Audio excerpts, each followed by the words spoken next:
You are listening to the People Centric Podcast, where we talk through the toughest challenges that people face at work and give practical advice to fixing those challenges. Thanks for joining our movement to create workplaces that are happier, healthier, aligned, and empowered by putting people at the center of all that we do.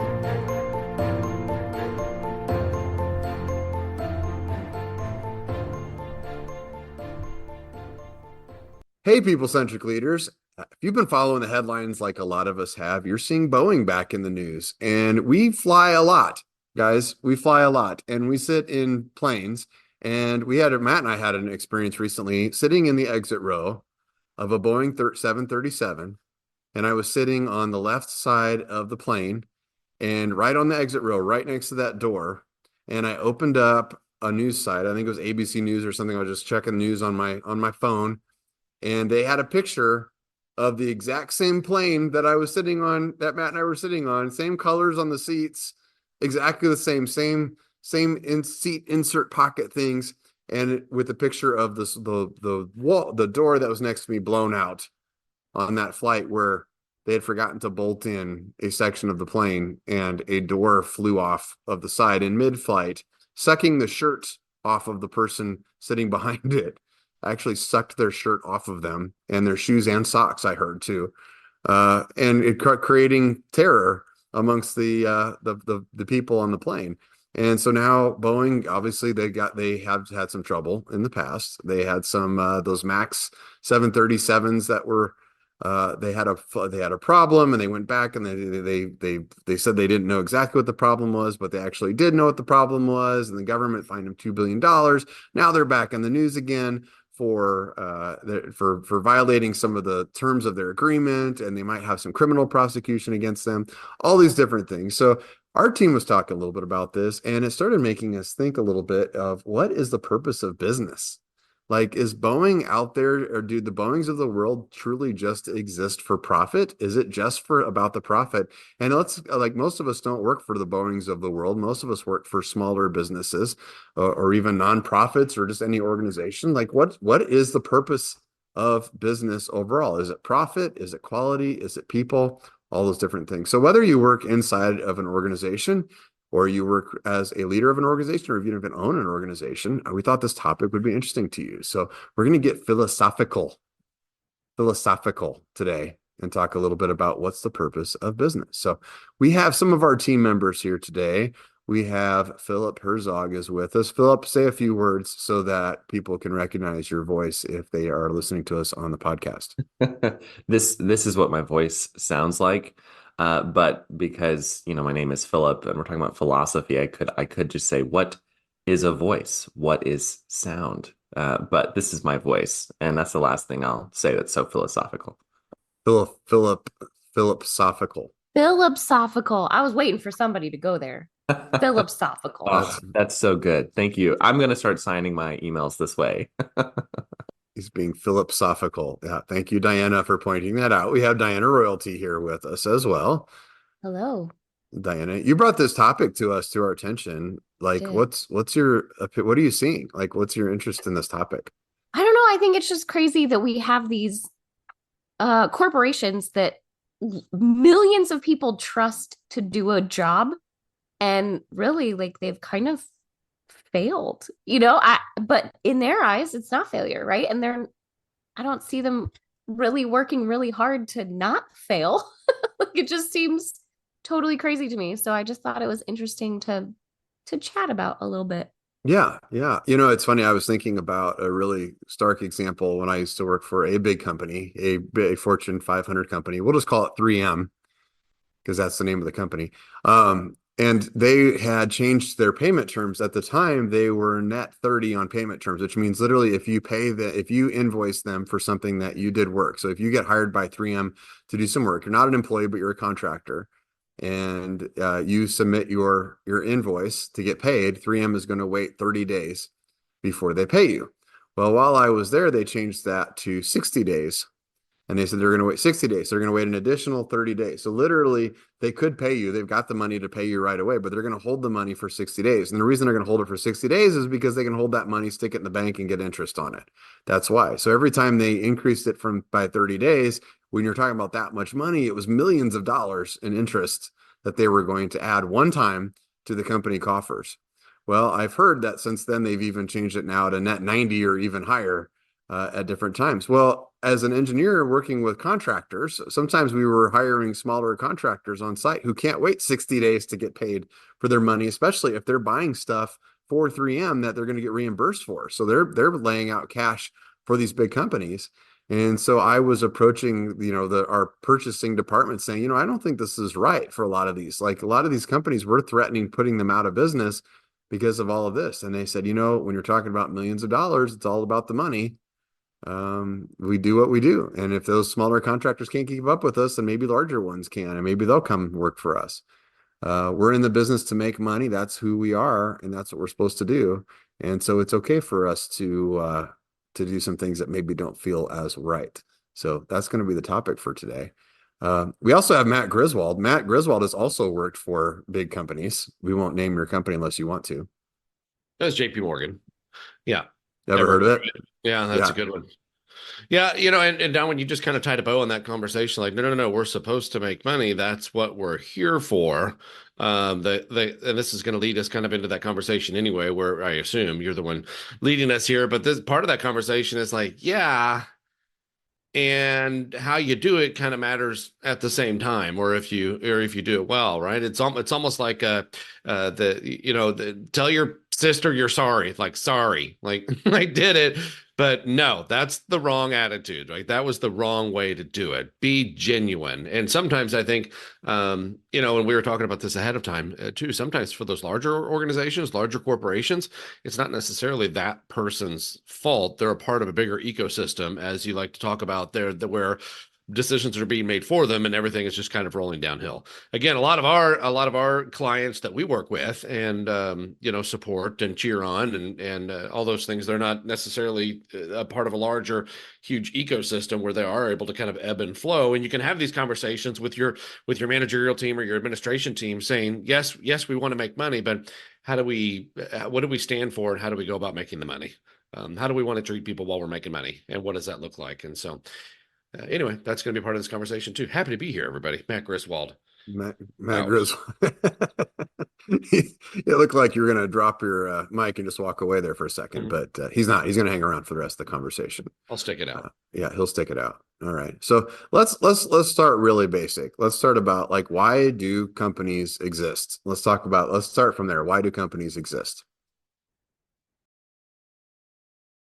I mean, if we're talking about like from a purely business school standpoint, it's to make profit for shareholders. That is the goal. I know, I'm sorry.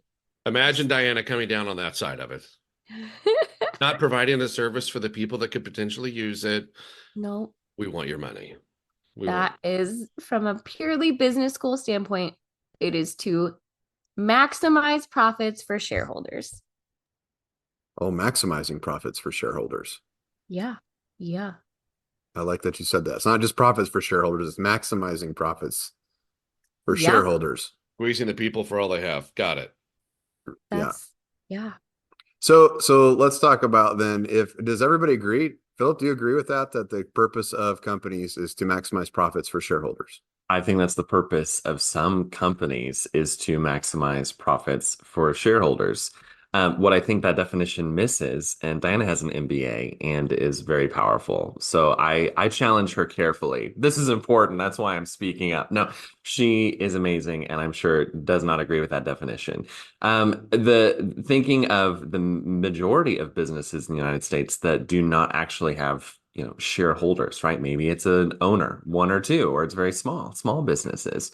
And so I think that it may be true for some, but even greater, and I think Matt touched on this too, if that's the only thing you're focused on, then you will continue to have problems like Boeing, where someone was rushed to do a job and they were scared to say that something was wrong and we can't slow things down. And the CEO being interrogated essentially says, you know what? This was a mistake and I'm so sorry.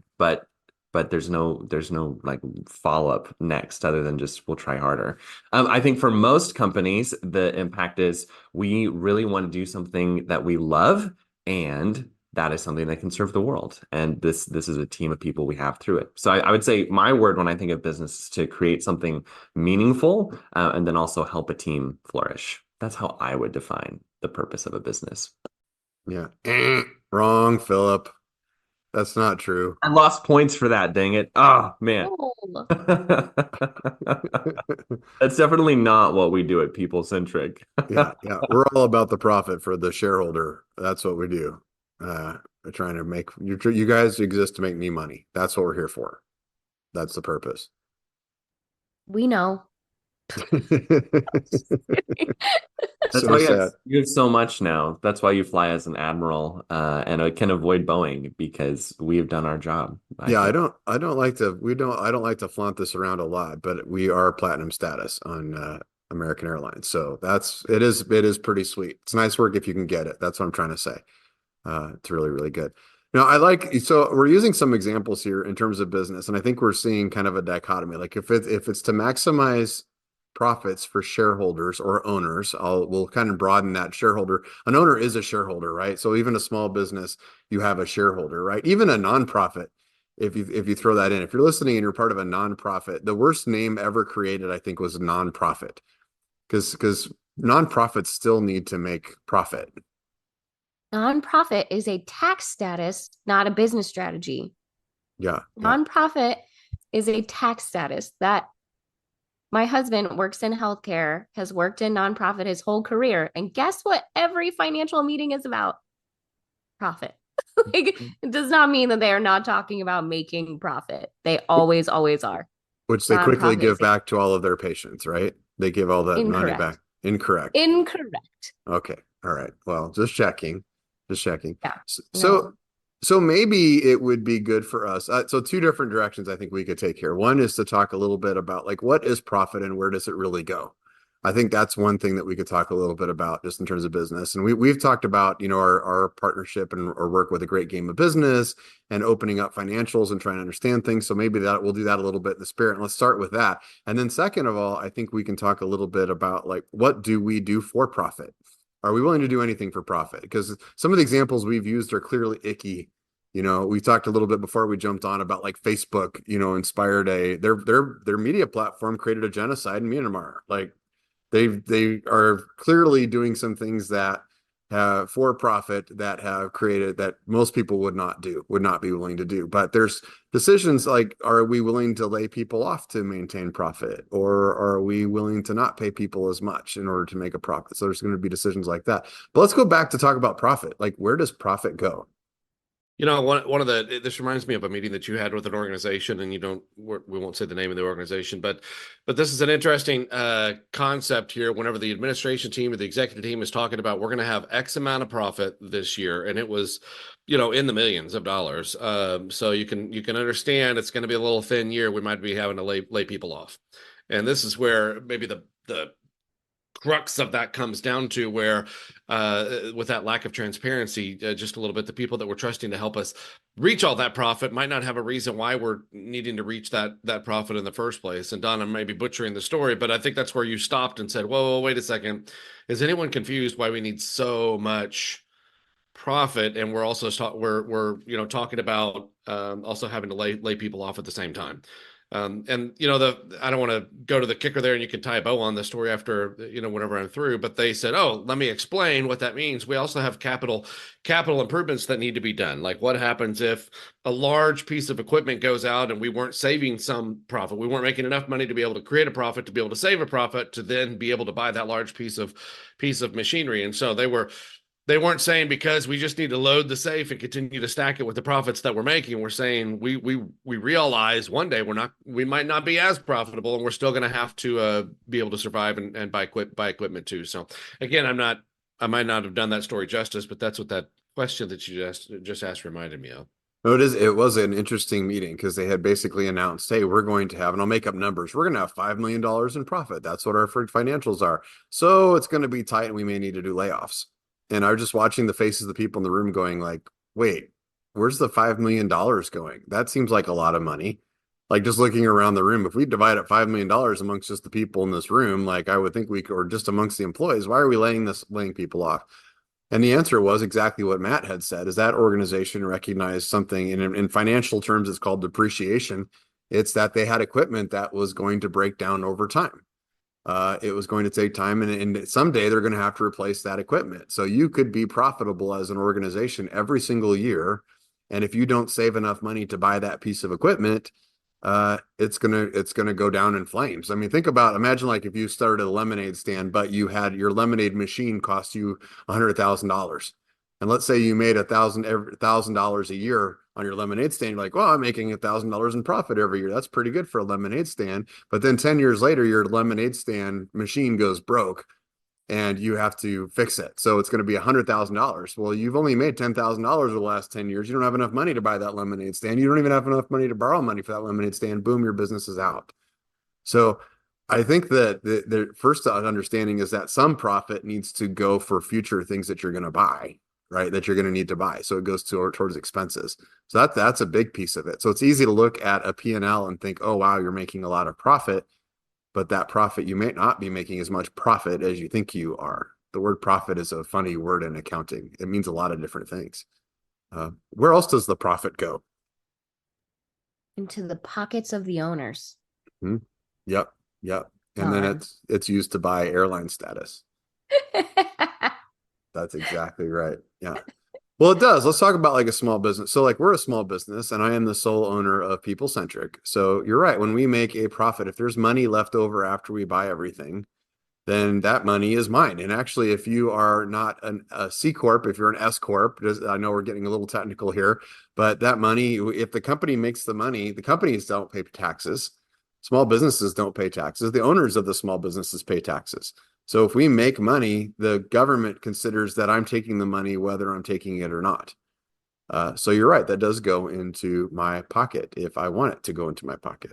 So does all the money go into Don's pocket, or how would I make those choices? All of the money does not go into Don's pocket. Most of it does not go into Don's pocket. Sorry, bud. Most of it doesn't. So sad.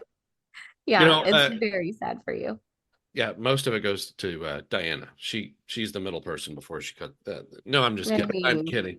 A lot of that profit, though, you have to be able to reinvest back into the business, right? A lot of that profit you're going to be able to put back into the business to be able to improve the business or improve the lives of the people that are in the business, improve the technology within the business. Like you're making, I gotta push it forward. It's almost like the equating Don, you and I've talked about this.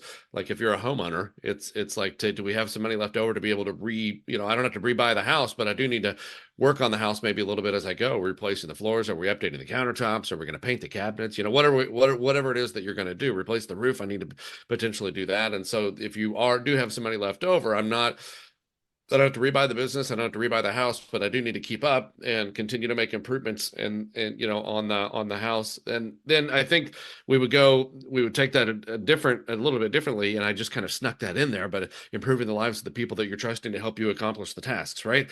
Because if I'm only focused on profit and not the people or the quality that the people are living in, right? The thing that it is that we've built where I now have people that are there, I've got to continually look to improve that as well. And Diana, you do this for us a lot too, from like a benefit standpoint. We're constantly checking to see, is there a better way or a more robust way that we could take, if we do have a little bit of profit or whatever that looks like, is there a way that we can use this to be able to improve the lives of the people that we're choosing to build this team with? Because if we improve the lives of the people that we're choosing to build the team with, then we're probably going to get more production or more engagement out of the people that we're doing this thing called life with. So anyway, long answer to say, I think a lot of that profit does need to maybe re-energize back into the business that you've created. With that too, yeah, I was thinking I think the difference is between shareholders and stakeholders. I love as a team that Don Harkey owes People Centric because it shapes how People Centric works. And it's true of any business, right? The owner is going to shape how it runs, how it works. When I was at Liberty Mutual, it was very different in that, like it's not a small business. It was massive. And one of the very first things I learned when I joined is that the CEO, who worked his way up from being a janitor all the way up to the top, very cool story, but redid his office recently for $8 million, right? That as an intern coming in, that was it. David Long's office is so impressive and big. It's 6.5 million. He has his own private gym and he never uses it. Poor David. So when I finally met him at some summit, they took all these, interns to. It was cool, but very unimpressive and unmeaningful because for me, it was just this massive company where profit was the focus. And to keep you focused on profit, they would pay you a ton of money to sell things that no one cared about. Like no one I worked with really loved what they sold. Great people, and they're still doing a great job, but it just wasn't for me. But so again, just kind of that difference of I think when you're a stakeholder and you feel like you personally put a stake into what you're doing, then that also makes a difference. So to Matt's point, what profit goes and it helps us as stakeholders, it helps Don as shareholder, and then it also goes to build people centric more, so we can continue making a difference for our clients and our community. And so I think that's a great example of what business is meant to do.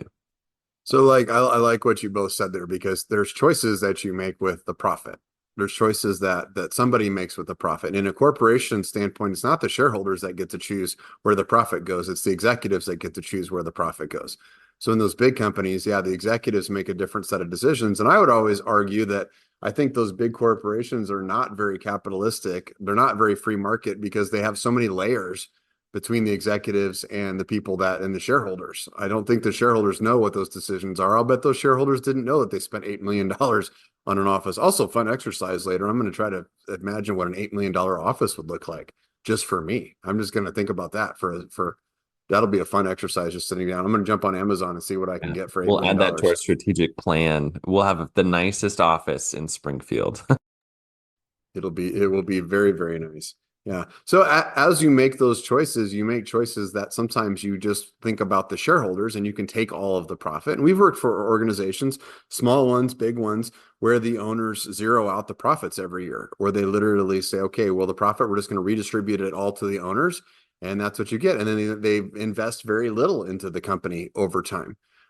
We've also worked with companies where the owners invest everything back into the company over time. They put everything back into it. So there's different decisions that are made by the owner in terms of profit on what they can do with that. And I guess the question that I'm going to ask as an answer to that is there a consequence? Because Philip, I was thinking about like when I was at 3M, the CEO of 3M, who later became the CEO of Boeing, side note, just throwing that out there, had a project that he was going to upgrade security at his house. And it was, I won't say what the number is, but it was a really, really, really big number. And I remember the engineers looking at that number, laughing, saying, are we installing Patriot missile batteries out in his lawn? Like what kind of, this house can now sustain like a direct attack by like all but 3 countries in the world. Like anybody can go try to take this house. And it's like, yeah, that definitely carried through to morale. So is there a consequence with badly spending and badly investing profit? I would say yes, like one financially, and the financials are so important. I think we work with lots of company owners. When we talk to them, you hear they have years where they take very little, sometimes nothing, stints where a lot of them took nothing.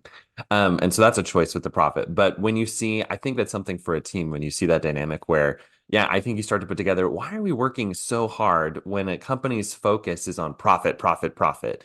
If there's a poster in the break room, minimize expenses, and then you hear about a new jet purchase for the company or some elaborate office. These are not inherently bad things either. Have a jet, have an office. But when I think the message to you, employee, work hard, cut more, but then you see this manifestation at the top of, we will have everything we want and we need. I mean, that story may not be true all the way through, but I think it's that perception, especially, which is why this talk about profit is so important. And I think we find a lot of companies, different sizes, maybe a few people understand what their profits are and what they go to, but I would say a lot of people don't. And that's a different topic, maybe for a different time. But having employees that are engaged to know, at least in general, what the profits are for, I think that helps paint a better story too of like, oh, this is what we're doing, and that's how it's then used. Yeah, I've heard this rhetoric in a lot of businesses lately of like, oh, we're just going to have to do more with less, right? we'll have to cut some spending. No one's getting assistance anymore. We just have to do more with less. And my thing is like, that's okay. Sure, that's a time. But if you're looking at the top and saying they don't have to do more with less, then I think that's where it starts to like get in people's heads and get people thinking like, what am I really doing this for? And is it worth it for me to be kind of living paycheck to paycheck while this person has a $8 million office or whatever it may be? I think it plants the seed in your head that you're not as valuable as the executives, but you're the ones doing and executing the work. And so I think then it starts to get people thinking of like, what is the point of this? Why am I here? So I think the question, if I was sitting, I imagine the executive sitting in the $8 million office would say over a drink in a moment of vulnerability saying, I know that a lot of people didn't like that I took this, but I still am in an $8 million office now. Like it's still awesome. Like I'm still being successful. Ultimately, at the end of the day, I make the company a lot more money than that. And so it's all worth it for me. Does it hurt the organization? Does it hurt the company when profits are spent like that? If we completely ignore employees and we do things that are, I'll say evil, I'll just say it evil. Like I do things that are icky. Maybe we'll say icky and maybe we'll back off of that a little bit.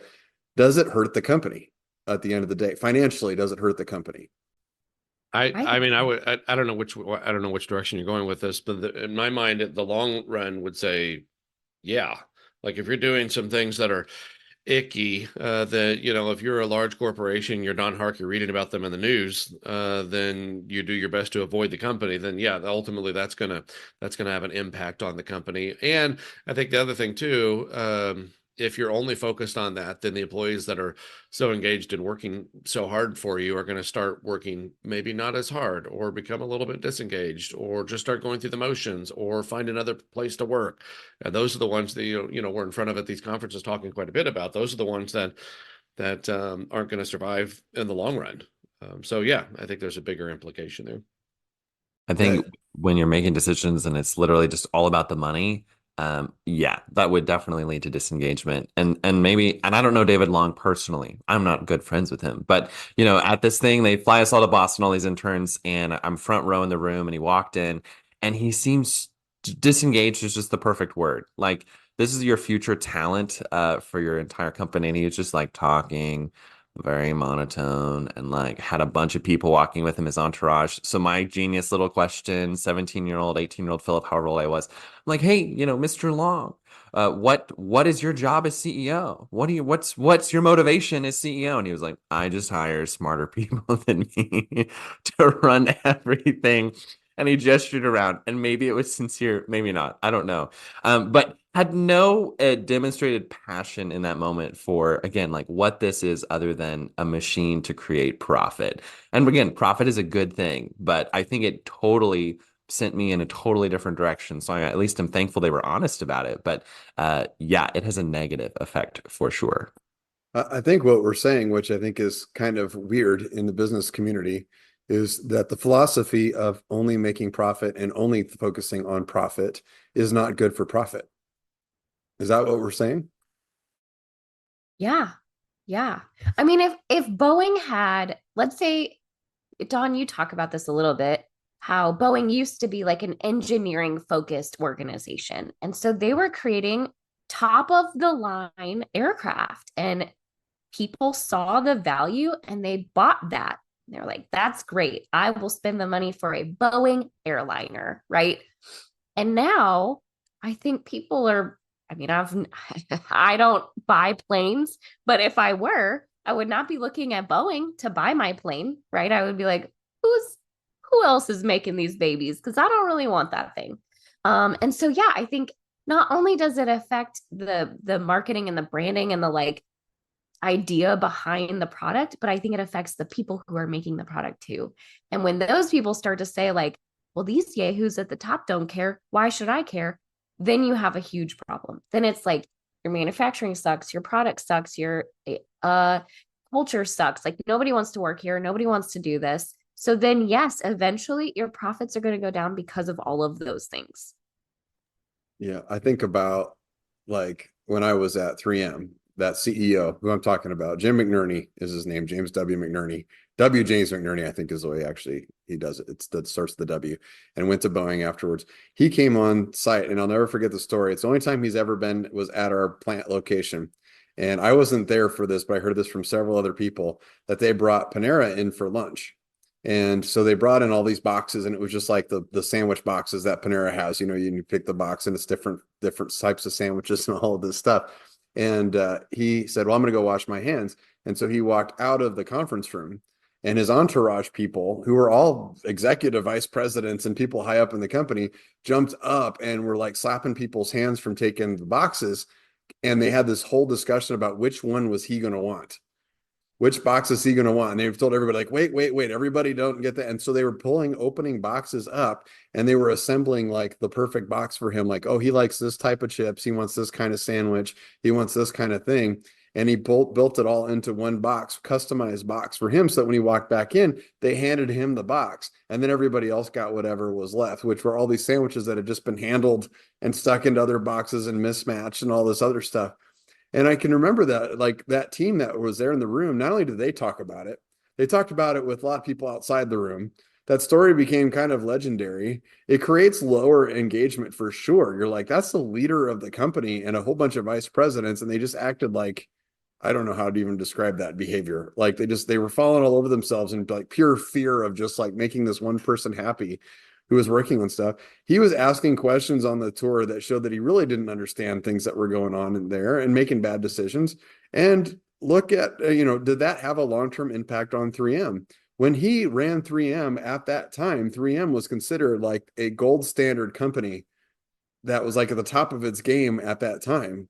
I would argue that today it is absolutely not. And there are parts of 3M that have been publicly talking about bankruptcy over lawsuits of different things that have happened. And I think that's what happens when you get disengaged employees over time, is you start to see the unethical behavior start to pop up. You start to see bad decisions start to pop up. You start to see employees who see those situations start to let their people hang themselves. And I think so when you act evil or you do icky things as a company, it does have a negative impact on profit. But go ahead, Diana. Well, I think in that kind of instance, those things are person-centric, not people-centric, right?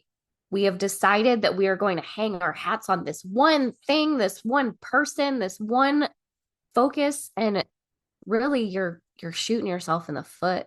That just, to me, it's like so obvious. And I guess maybe we've worked with enough executives for me to be able to say those executives are not smarter than you. They're not smarter than the people doing the work. They're not gods that need to be fed the right exact sandwich.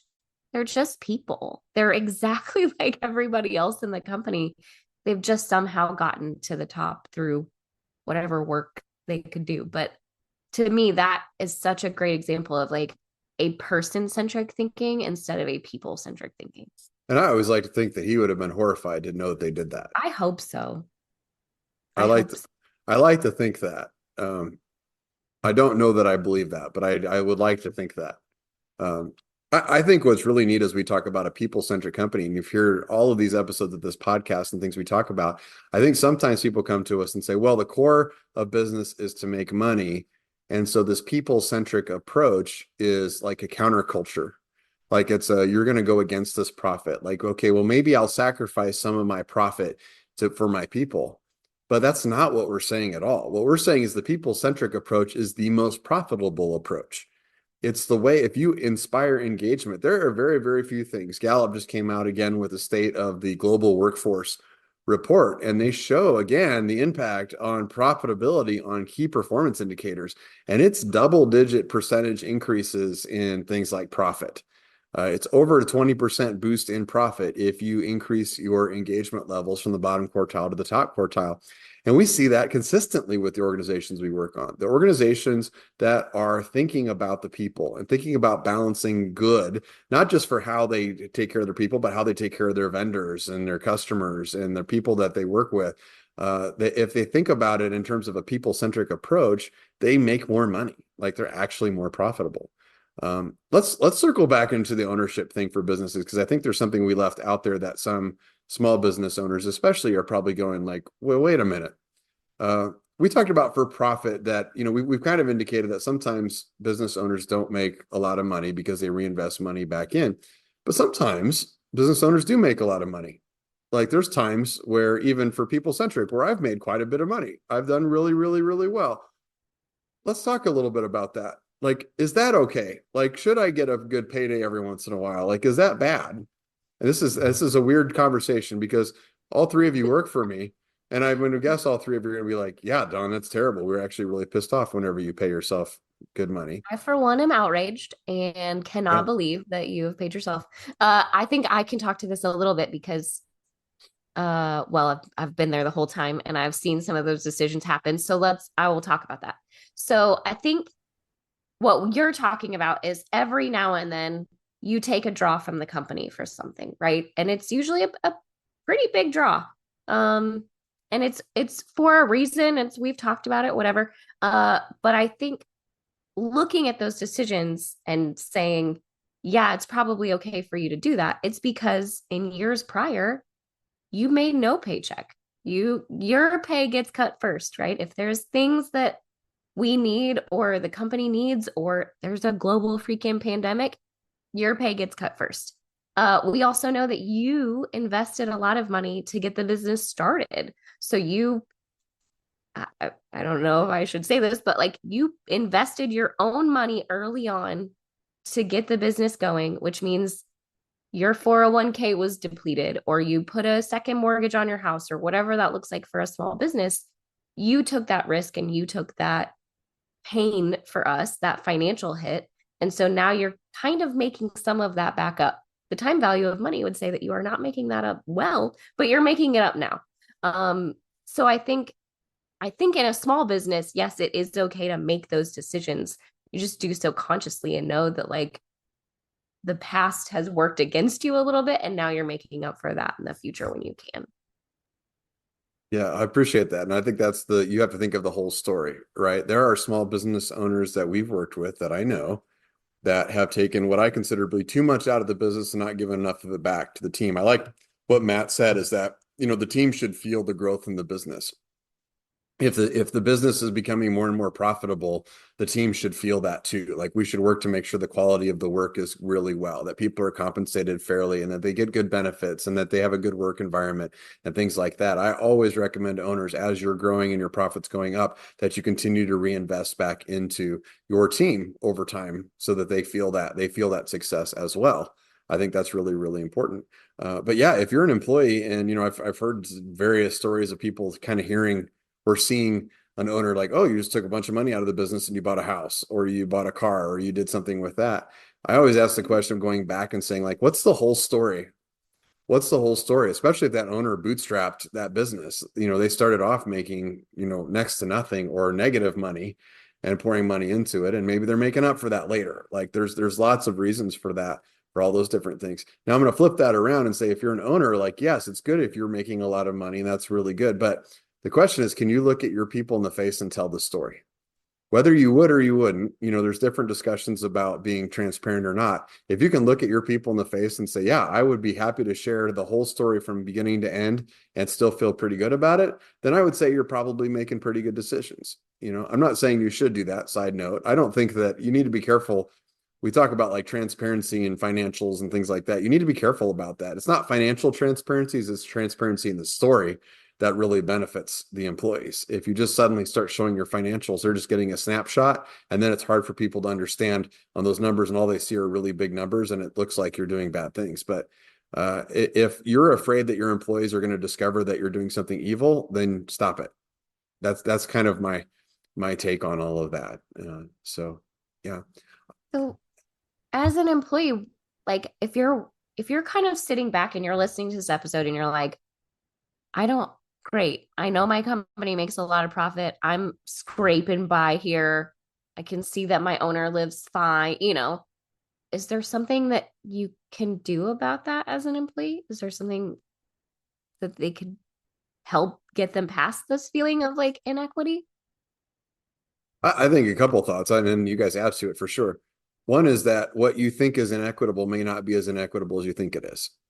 So I'll say that. Like, if you look at the numbers, you may not understand them fully. And I'll give you the example that Matt brought up before, which is an organization we work with. I get it. Like, if you say, oh, we're going to only make $5 million this year, and so we're going to have to do pay cuts or layoffs, that sounds awful. Like, if people don't understand the context of that. So it may be that your owners or your business is not doing a good job of sharing context. You may not understand it. So one thing you can do is ask questions. And I would not approach that of saying, why do you make so much money? Or why is this happening for you? That kind of stuff. But I would approach it as saying, hey, I'm trying to understand the business a little bit more so as I can help make good decisions along the way. I think the other piece of that is if you are digging deep into things and you are finding out that there's some icky things that are going on and you don't like the way that your company is treating people from the outside or the inside, or you work for the corporation that you just feel icky about, the best thing that you can do is go find another job. That's the best thing you can go do. Leave those organizations, make them suffer, make them pay for that. That's how organizations start treating their people better, is when it's financially, when it's very clearly going to impact their bottom line. And one of the things that we talk about a lot is this perfect storm where we're in a labor shortage right now.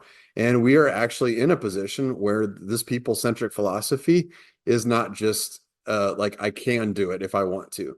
10 years ago, people talked about turnover and it had a big cost of the turnover and put out those numbers, but nobody really believed it because you could get away with it. You could get away with not having it. Today, you can't get away with it.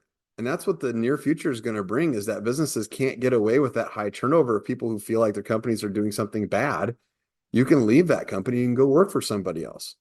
And that's what I think is going to change that. And I think that is going to very visibly show companies that you can't be evil. You can't do the things that are bad and be profitable long term. I think it's better long term to take care of your people, to be people centric, to think about how people work, not just the people that work for you, but the people that you work with, also the vendors, the customers, everybody across the board.